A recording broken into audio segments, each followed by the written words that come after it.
प्रधानमंत्री मोदी को आप सूरत से सुन रहे थे। आगे बढ़ते हैं 6 बजे ये स्पेशल शो में आपका स्वागत है।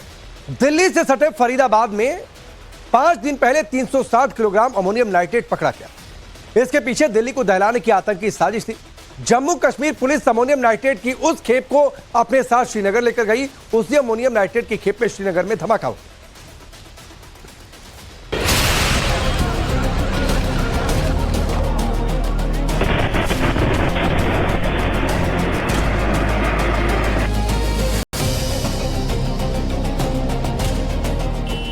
10 नवंबर की शाम ब्लास्ट ने जिस तरह दिल्ली को दहला दिया था, पूरे देश को चौंका दिया था, वैसे ही धमाके ने 14 नवंबर की देर रात जम्मू कश्मीर के नौगाम को थर्रा दिया। रात के सन्नाटे में नौगाम के पुलिस स्टेशन में यह धमाका हुआ था, जहां फरीदाबाद से बरामद 360 किलो अमोनियम नाइट्रेट और दूसरे केमिकल्स को रखा गया था।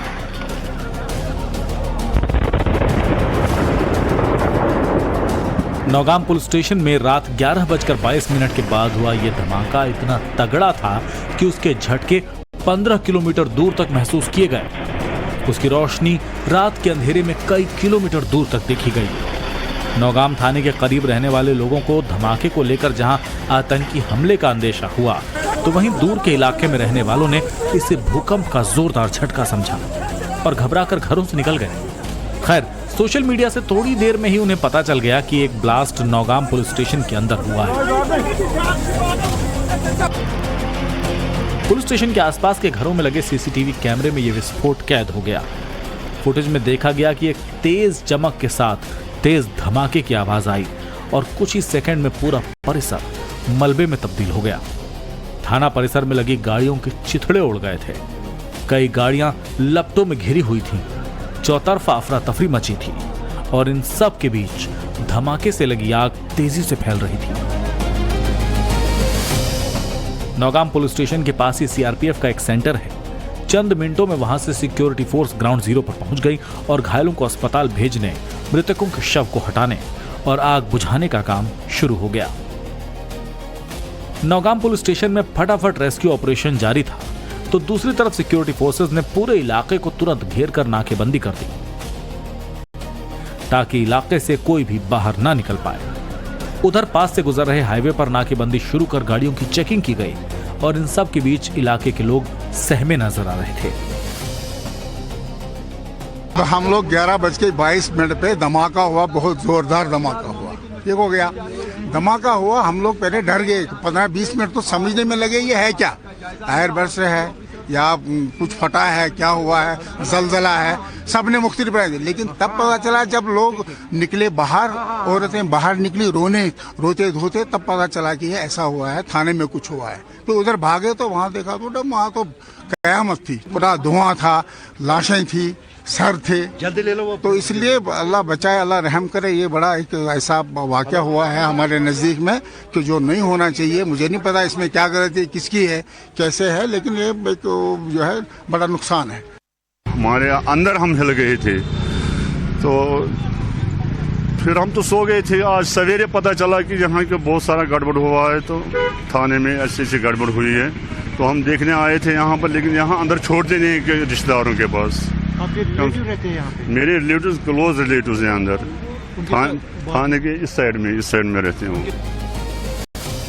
ब्लास्ट के बाद नौगाम पुलिस स्टेशन पूरी तरह क्षतिग्रस्त हो गया।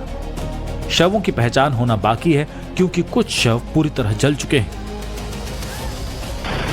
विस्फोट इतना भीषण था कि इसकी चपेट में आकर मरे लोगों के शरीर के हिस्से 300 मीटर के दायरे में बिखरे हुए थे। सबसे पहले तस्वीरें हम आपको दिखाने की कोशिश करेंगे उस पुलिस स्टेशन की, जिस पुलिस स्टेशन के अंदर ये धमाका हुआ था। यहाँ हम एक अंडर कंस्ट्रक्शन बिल्डिंग में हैं और अब देखिए सामने मेरे सहयोगी शफीक जूम करके आपको जिस बिल्डिंग की छत की तस्वीरें दिखाएंगे, वही बिल्डिंग पुलिस स्टेशन की बिल्डिंग है। अब देखिए, जितना जूम करते जा रहे हैं मेरे सहयोगी शफीक, उतनी तस्वीर साफ होती जा रही है। अब देखिए पुलिस स्टेशन की छत का क्या हाल है, जो टीन की चादरें हैं वो किस तरह से बिखर गई है। तो इससे आपको अंदाजा होगा कि कितना बड़ा ये धमाका हुआ। और उसके बाद हम अगली तस्वीर जो दिखाएंगे जूम आउट करके, मेरे सहयोगी आपको ये तस्वीर दिखाएंगे।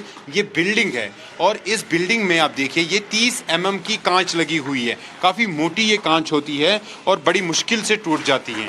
अब जब वहाँ पे ये कल देर शाम 11:20 पर धमाका हुआ तो आप ये देखिए ये 30 mm की कांच है और इसकी हालत क्या हुई है इस धमाके से। ये इस पूरी बिल्डिंग में इतने जो है ये मोटे मोटे जो है कांच लगे हुए, काफ़ी सख्ती के साथ इनको फिक्स भी किया गया है। और ये जो आप देखिए यहाँ आप देखिए कि कितनी सख्ती के साथ यहाँ फिक्स है और इंटेंसिटी जो ब्लास्ट की है वो इससे आपको अंदाज़ा हो गया ये पूरी तरीके से मुड़ गया है, क्योंकि इसमें कांच फंसी हुई थी और ये जो क्लिप्स होते हैं इन्हीं क्लिप्स पे जो है ये कांच फंसी हुई होती है। इलाके के लोगों की जुबान पर एक ही सवाल था, धमाका आखिर हुआ कैसे। इसी बीच इलाके में यह खबर फैलने लगी कि आतंकी ग्रुप PAFF यानी पीपुल्स एंटी फासिस्ट फ्रंट ने इस धमाके की जिम्मेदारी ली है। PAFF आतंकी संगठन जैश ए मोहम्मद का ही हिस्सा है। हालांकि रात को उड़ रही इन खबरों को दिन होते होते केंद्रीय गृह मंत्रालय और फिर जम्मू कश्मीर के DGP ने खारिज कर दिया। दोनों की तरफ से कहा गया कि नौगाम पुलिस स्टेशन में धमाका एक हादसा था, इसे टेरर एंगल से देखने की जरूरत नहीं है। यह धमाका फरीदाबाद से बरामद अमोनियम नाइट्रेट और दूसरे केमिकल्स की सैंपलिंग के दौरान अचानक हो गया। रासायनिक विस्फोटों के नमूने को आगे फॉरेंसिक और रासायनिक परीक्षण के लिए भेजा जा रहा था। भारी मात्रा में विस्फोटकों की बरामदी के कारण पिछले 2 दिनों में यह प्रक्रिया SOP के तहत लगातार जारी थी। विस्फोटों की अस्थिर प्रकृति के कारण इसे एक्सपर्ट निगरानी के तहत सावधानी पूर्वक संभाला जा रहा था। हालांकि उसी के दौरान 14 नवंबर 2025 यानी कि कल रात को लगभग 11:20 बजे अचानक एक्सीडेंटल विस्फोट हुआ। The sampling process, the handling was being done with extreme caution, with utmost caution by the FSL team. However, unfortunately, during this course, last night around 11:20 p.m., an accidental explosion has taken place. Any other speculation into the cause of this incident is unnecessary. Police station Srinagar Nowgam में हुए धमाके के बाद आप देखिए CRPF Jammu Kashmir police के बड़े अधिकारी पुलिस स्टेशन नौगाम पहुंच रहे हैं। CRPF के जो है IGP अब पहुंच रहे हैं यहाँ पर और पुलिस स्टेशन नौगाम के भीतर जाकर जवानों से भी बातचीत करेंगे और उसके साथ साथ ये धमाका कैसे हुआ उसकी भी समीक्षा अब यहाँ पर ली जा रही है। केंद्रीय गृह मंत्रालय के अफसर और जम्मू कश्मीर पुलिस के सबसे बड़े अधिकारी यानी DGP एक ही बात कह रहे हैं कि नौगाम थाने में हुए ब्लास्ट को लेकर अटकलें लगाने की जरूरत नहीं है, लेकिन इस ब्लास्ट को लेकर कई सवाल उठ रहे हैं। सवाल नंबर 1, सैंपलिंग में मात्रा बेहद कम ली जाती है, फिर इतना बड़ा धमाका कैसे हो गया? सवाल नंबर 2, बरामद अमोनियम नाइट्रेट में फ्यूल नहीं मिला था, फिर धमाका कैसे हुआ? सवाल नंबर 3, डेटोनेटर या तेज स्पार्क के बिना धमाका क्या असामान्य नहीं है? सवाल नंबर 4, हैंडलिंग में बेहद सावधानी जरूरी थी, फिर देर रात को सैंपलिंग क्यों हो रही थी? सवाल नंबर 5, 900 किलोमीटर ले जाने में नहीं फटा, नौगांव थाने में सैंपलिंग में कैसे फट गया? सवाल नंबर 6, फरीदाबाद से कश्मीर ले जाने में नहीं फटा तो नौगाम थाने में रखे हुए कैसे? सवाल नंबर 7, अंधेरे में मौका पाकर क्या किसी ने अमोनियम नाइट्रेट को डेटोनेट किया? इतने खतरनाक विस्फोटक को क्या थाने के अंदर खुले में रखना सही था? सवालों की फहरिस्त काफी लंबी है, इसीलिए इस हादसे की गहरी पड़ताल जरूरी है। देखिए, नौगांव में जो हुआ ये एक बड़ा कष्टदेयी है, दुखदेयी है और कोई लफ्ज नहीं कि कैसे इसका दर्द व्याख्यान करें हम। किसी ने ये नहीं उम्मीद की थी कि जब हमारे पास नाम आएंगे तो वो लोग हमारे शहीद हो जाएंगे, सिक्योरिटी फोर्सेस के सिविल ऑफिसर्स हमारे शहीद हो जाएंगे। हम उन परिवारों के लिए भगवान आगे यही दुआ कर सकते हैं कि भगवान उनको इतना हौसला दे, उनको इतना मजबूत बनाए कि वो इस गम की घड़ी से बाहर निकल सकें। एक हाई लेवल इंक्वायरी करने की ज़रूरत है कि ये कैसे हो गया, क्यों हुआ और वजूहात क्या हुई और किसके लेवल पे लैप्सेस हुए हैं। उठ रहे तमाम सवालों के बीच जम्मू कश्मीर के उपराज्यपाल मनोज सिन्हा ने नौगाम धमाके की मजिस्ट्रेट जांच का आदेश दे दिया है। इस बीच इस धमाके को लेकर सियासत भी शुरू हो गई है। नौगाम धमाका विपक्षी पार्टियों के लिए बिहार चुनाव की हार से पल्ला झाड़ने का मौका बनता दिख रहा है। कांग्रेस से लेकर आरजेडी के नेता तक नौगाम धमाके को एक अलग एंगल देने में जुट गए हैं। कौन पूछ रहा है इस देश में कुछ भी हो जाए, नैरेटिव बिल्डअप कर देंगे, कोई दंगा करा देंगे। ये तो कांग्रेस जब सत्ता में थी तब ये पूछते थे कि भैया देश की सीमा है, आपके पास घुसपैठिए कैसे आ रहे हैं, और जैसे मोहम्मद या तमाम जो आतंकवादी कैसे आ रहे हैं, इसके मतलब आप ही ले आ रहे हो। अब लाल किला के बाद में नौगाम में हुआ तो गृह मंत्री के पास तो समय ही नहीं है गृह मंत्रालय चलाने का। जो एक्सप्लोजिव पकड़ा गया था उसका सिर्फ और सिर्फ यही हस्र होना था। चुनाव वोटिंग से पहले पकड़ा गया, दिल्ली में ब्लास्ट हुआ, और जब वोट चोरी बिहार में हो गई और पूरे देश में इस बात की चर्चा हो गई कि कहीं न कहीं बीजेपी चुनाव आयोग ने मिलकर पूरे बिहार को लूट लिया, तो वही एक्सप्लोजिव फट गया। शहीद कौन हुआ? देश के जाबाज सिपाही। ये सरकार लोकतंत्र को तो लूट ही रही है, साथ ही साथ लोगों की जान भी ले रही है। मुझे लगता है इस देश को जाग जाना चाहिए, अन्यथा हमारी आने वाली पीढ़ियां कभी हमें माफ नहीं करेंगी। आरोपों की इस झड़ी के बीच जम्मू कश्मीर के नेताओं की प्रतिक्रिया भी सुनिए। फारूक अब्दुल्ला सवाल उठा रहे हैं कि विस्फोटक की जांच विशेषज्ञों की टीम कर रही थी, स्टैंडर्ड प्रोटोकॉल का पालन किया जा रहा था, फिर इतनी बड़ी लापरवाही कैसे हो गई? नौगाम थाने की टीम से इतनी बड़ी चूक कैसे हो गई? धमाके में बड़े पैमाने पर लोगों की मौत भी उन्हें चौंका रही है। हम लोगों की गलतियां हैं,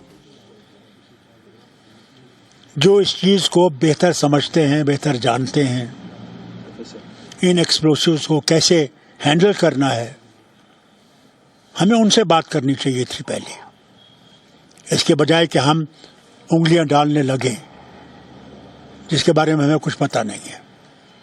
उसका नतीजा आपने देख लिया। बेगुनाह 9 लोगों की जान गई, और कितना नुकसान बाकी लोगों का हुआ जिनके मकान वहां हैं, वो नहीं देखते हैं। ये तो छोड़ दीजिए, अभी हम दिल्ली की मुसीबत से निकले ही नहीं थे, जहां हर कश्मीरी पे उंगलियां उठाई जा रही हैं। ये पता लगाया जाए कि ऐसा हुआ क्यों थाने में, और क्या ये एक्सीडेंटल है या कुछ और कार्रवाई है। तो बहरहाल दुख है इस बात का कि बहुत सारी जानें चली गई। तो पुलिस स्टेशन में धमाका हो गया, इसके पीछे कई सारे सवाल हैं। पुलिस और सिविल एडमिनिस्ट्रेशन के ऑफिसरों और एम्प्लॉइज़ के अलावा जो मोहम्मद शफी है वो टेलर का काम करते थे, और उसको भी पुलिस ने मदद के लिए बुलाया था। वो वहाँ पे मौजूद थे। बड़ा धमाका हुआ, इतना बड़ा और ज़ोरदार धमाका हुआ कि उससे जो है उसकी जान चली गई। यहाँ पे कुछ उनके परिजन हमारे साथ बातचीत के लिए मौजूद हैं। आप सब बताइए मोहम्मद शफी के बारे में, आप उनके क्या लगते हैं और उनकी उम्र क्या थी, और पुलिस ने उनको कब बुलाया था?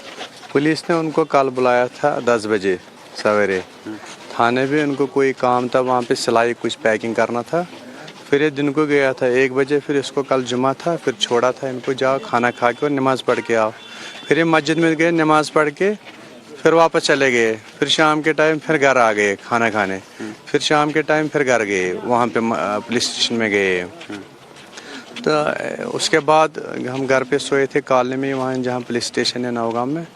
उसके बाद 11 बजे 20 मिनट पे धमाका हो गया। हमने सोचा ये एयर धमाका हो गया, एयर ब्लास्ट हो गया। फिर हमने देखा तो ऐसे कुछ नहीं था, बाद में पता चला था ये थाने में हुआ था। कॉलोनी है, यहाँ पे डैमेजेस वगैरह बहुत सारे हो गए, उसका भरपूर मुआवजा दिया जाए हर किसी को, और इसका पूरा चेकिंग किया जाए किसको नुकसान है क्या है। और नंबर 2, नंबर 3 हमारी रिक्वेस्ट है कि ये आज तीसरी बार नौगाम पुलिस स्टेशन में ये एपिसोड हो गया। हम रिक्वेस्ट कर रहे हैं, यहाँ पे सभी लोग, यहाँ पे ये सारे आस पड़ोस यहाँ के हैं, हम खासकर शेखुल आलम कॉलोनी, प्लीज हम रिक्वेस्ट कर रहे हैं कि ये पुलिस चौकी यहाँ हटा जाए।